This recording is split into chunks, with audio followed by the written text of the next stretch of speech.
Apreciados estudiantes, reciban un cordial saludo.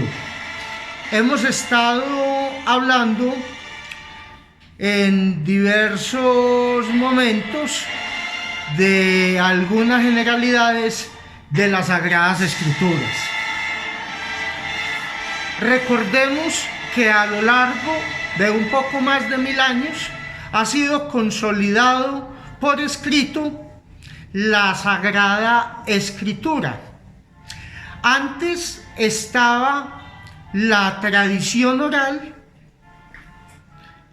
que pasaba de generación en generación a través de dichos, de poemas, de relatos y de escritos que se fueron fijando en la mente de las personas que transmitían el relato.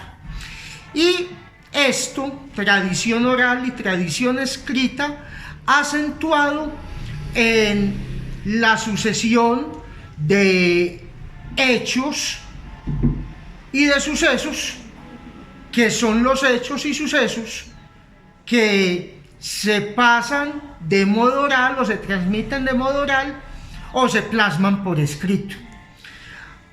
Ahora es preciso desmitologizar, quitar un montón de mitos que se han tejido en torno a las Sagradas Escrituras. Entonces vamos a ir hablando pues de esas cosas que debemos desmitologizar y que debemos puntualizar y aclarar. Lo primero es decir que la Biblia es palabra de Dios y palabra de hombres. ¿Qué quiere decir esto? Que Dios se somete a la realidad humana, a las falencias y a las limitaciones humanas para plasmar y para dar a conocer su mensaje, que no es más que el mensaje de la revelación contenido en las Sagradas Escrituras. Entonces el primer mito que tenemos que tumbar es que la palabra de Dios no la dictaron los ángeles, como dicen o proclaman muchos grupos religiosos.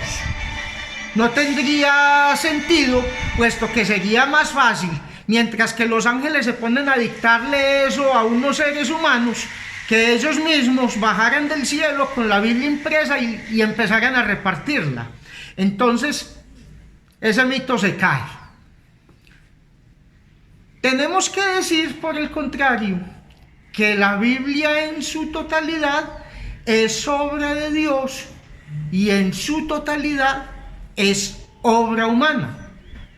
El Espíritu Santo guió o inspiró a los hagiógrafos, es decir, a los autores sagrados, de tal manera que no pudieran errar, que no se pudieran equivocar, pero preservó sus características humanas.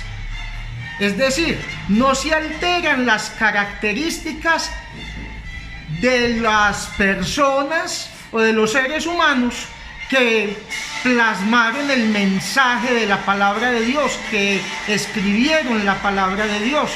Por eso se entiende la gran variedad de estilos dentro de la Biblia.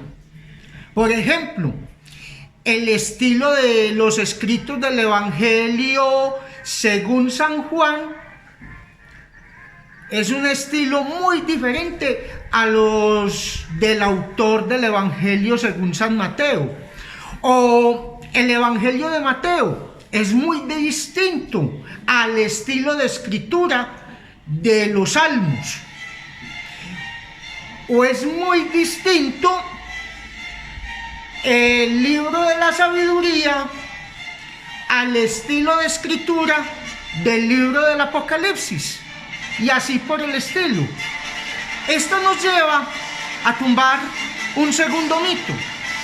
Nosotros no podemos leer la palabra de Dios ni entenderla al pie de la letra. No podemos hacer una interpretación literal de la palabra de Dios, porque caemos en tremendos y graves errores. Por ejemplo, en el libro del Apocalipsis, cuando hablan de que se cayó una estrella o se cayó la tercera parte de las estrellas sobre la tierra, pues la ciencia, la astronomía nos ha demostrado que una estrella solita, una sola estrella, es muchísimo más grande que la Tierra. Y un mínimo acercamiento de una estrella a la Tierra podría alterar el orden biológico que conocemos hasta el momento. Pues ahí desapareceríamos todos. Entonces, entender eso al pie de la letra trae confusiones.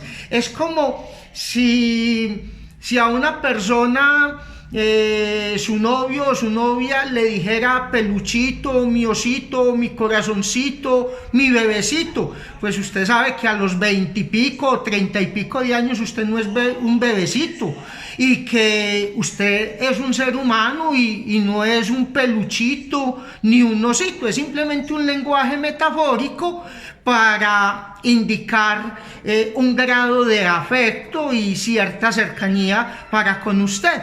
Pero no se puede entender esa expresión que le están dirigiendo al pie de la letra. Lo mismo pasa en la palabra de Dios. Hay un lenguaje metafórico que, si entendemos al pie de la letra, nos lleva a grandes equivocaciones. O si nos vamos, por ejemplo, al texto del Evangelio que nos dice: si tu ojo es ocasión de pecado, arráncatelo. Pues yo no creo que vayamos a correr a arrancarnos un ojo. O si tu mano te es ocasión de pecado, córtatela. Pues muy inconsecuente el que vaya a buscar un cuchillo o una sierra para cortarse la mano. ¿Sí? Eso no lo podemos entender al pie de la letra. Hay un mensaje detrás de ese texto. Hombre, tenemos que alejarnos de todo aquello que nos haga distanciarnos de Dios. Por ejemplo, podría ser una buena interpretación. Entonces, ese es el segundo mito que se cae. Nosotros también tenemos que entender que la Biblia, que la palabra de Dios, no es un libro científico y no es un libro histórico. Es un libro teológico con un mensaje de fe, y que a veces trae algunos datos históricos en algunos textos, algunos, pero no es la generalidad. ¿Por qué? Porque su carácter es dar un mensaje de fe. Esa es su esencia. Es un libro teológico, no científico y tampoco histórico. Y también tenemos que quitarnos ese mito de que la Biblia está en contra de la ciencia o de la razón.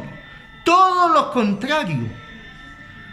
Es necesario entender nuestra fe para poder vivir de acuerdo a lo que creemos. La palabra de Dios está en sintonía con la ciencia y con la razón. ¿Sí? La fe y la razón son como dos alas con las cuales el espíritu humano se eleva hacia la contemplación de la verdad, nos enseña la encíclica Fides et Ratio. Entonces, en este sentido, tenemos que tener claro lo que nos indica la palabra de Dios.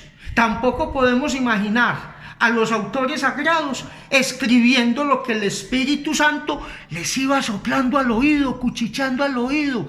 Ve, pone por escrito esto, que Jesús va con la cruz a cuestas, que ya van a crucificar a Jesús. No, hay toda una experiencia profunda y espiritual de fe y una experiencia de maduración y de progresión en esa fe. Es decir, la fe va creciendo, y eso es lo que lleva a que el autor sagrado pueda ubicar los textos que realmente convienen a la escritura de un texto más grande o de todo un libro de los que están plasmados en la Sagrada Biblia.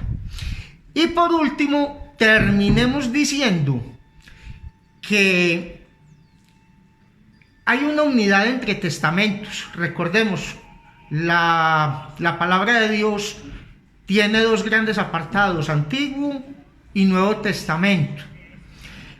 Esos dos testamentos están unidos. Entonces, ¿eso qué quiere decir?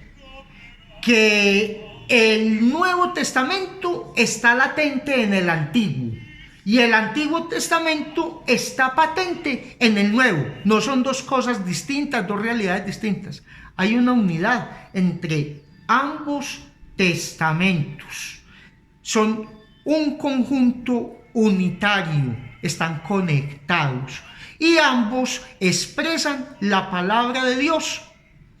Y esa palabra de Dios es la que se nos comunica a nosotros. Dejemos así. Los saluda Óscar Lopera. Manténganse vivos y éxitos en todas sus actividades. Chao, chao.